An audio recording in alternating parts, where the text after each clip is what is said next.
কুন্তলা তার সাধ্যসিদ্ধি করার জন্য একটা বুদ্ধি খাটিয়ে একটা ফোন কল করে এবং সেই কথার প্যাঁচে ফেলে আদিত্যকে বাড়ি থেকে বার করে নিয়ে আসার বিভিন্ন কৌশল সে করতে শুরু করে। তারপর ঠিক কায়দা করে বাড়ির সবাইকে ভুল মতন বুঝিয়ে আদিত্যকে বাড়ির বাইরে নিয়ে আসে এবং আদিত্য যখন তার বাইকে করে বাড়ির বাইরে আসে তখন সে অনেকটা চিন্তিত বোধ দেখতে পাওয়া যায়।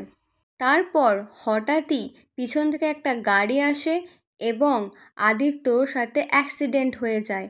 এই সমস্ত ঘটনার পর আমাদের সুদীপার মনে একটা ভয়ের সৃষ্টি হয়। তার মন খুব অশান্ত হয়ে ওঠে এবং তাই জন্য সে আদিত্যকে ফোন করে, কিন্তু ফোনে পায় না। তারপর সে বিচলিত হয়ে নিজেই বাড়ি থেকে বেরিয়ে পড়ে। বাড়ি থেকে বেরিয়ে সে গিয়ে রাস্তায় দেখতে পায় আদিত্য পড়ে আছে রাস্তায় খুবই খারাপ অবস্থার সাথে। সে এটা দেখে খুব বিচলিত হয়ে যায়, খুবই কান্না করতে শুরু করে। সে সবার কাছে সাহায্যের জন্য বলে, কিন্তু কেউ সাহায্য করতে চায় না। সে কি করবে বুঝতে পারে না। আদিত্যকে এরকম অবস্থায় দেখে সে প্রচণ্ড কান্নাকাটি করতে শুরু করে। সে বুঝতে পারে না এবার সে কি করে রক্ষা করবে। সে নিজে ডাক্তার হতে চেয়েছে, সে তার স্বামীকে কখনো কিছু হতে দেবে না। তার স্বামীকে ভালোবাসে, তাই সে নিজেই গাড়িতে করে আদিত্যকে হসপিটালে নিয়ে যাওয়ার কথা ভাবনা চিন্তা করে। কিন্তু এইদিকে আদিত্যর অবস্থা খুবই খারাপ, এতটাই যে বাঁচবে কি না তার কোনো ঠিক নেই। এই সমস্ত কিছু দেখে আমাদের সুদীপা অত্যন্ত বেশি ভয় পেয়ে যায়। সে মনে মনে ভাবে যে না, আমি আদিত্যকে ঠিক করেই ফেলবো। এই ভেবে সে আদিত্যকে হসপিটালে অ্যাডমিট করে। তারপর তার চিকিৎসা শুরু করে বিভিন্ন ডাক্তারেরা। তারপর বাইরে থেকে সুদীপা ভগবানের কাছে প্রার্থনা করতে শুরু করে যে ভগবান, আমি চাই যে আমার স্বামী যেন সুস্থ হয়ে যায়। আমার স্বামীর কোনো ক্ষতি হলে আমি নিজে ঠিক থাকতে পারবো না। এই সমস্ত কিছু সে মনে মনে ভাবতে থাকে। তারপরে ডাক্তারেরা খুব ভালো করে আমাদের আদিত্যর অপারেশন করে। আমরা প্রথমেই দেখতে পাবো যে সুদীপা হসপিটালে অ্যাডমিট ছিল। সেখান থেকে আমাদের আদিত্য এবং তার দাদা বৌদি গিয়েছে তাকে ছাড়ানোর জন্য। সেখানে গিয়ে আদিত্য সুদীপাকে নিজের হাতে খাবার খাইয়ে দিচ্ছিল।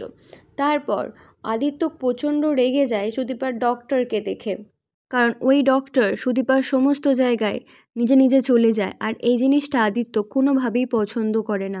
সে একদমই চায় না ওই ডাক্তার যেন সুদীপার আশেপাশে সবসময় ঘুরঘুর করে। তাই জন্য সে ডাক্তারকে বলে, আপনি এত বিষয়ে কেন কথা বলছেন? আপনার কাছে আমি আমার স্ত্রীকে কোনোভাবেই রাখবো না, আমি অন্য জায়গায় ডাক্তার দেখাবো।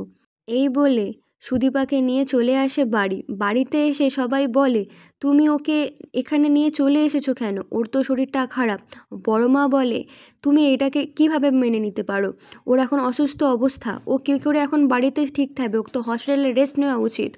এই সমস্ত কিছুর মাঝে পরমা খুব নিজেকে একা মনে করে। সে ভাবে, আমাকে কেউ পাত্তাই দিল না, আমি যে এখানে এক্সিস্ট করি সেখানে কেউ এটা বুঝতেই পারলো না। তারপর একটা ভুল বোঝাবুঝির সৃষ্টি হয় পরমা এবং অভ্রর সঙ্গে।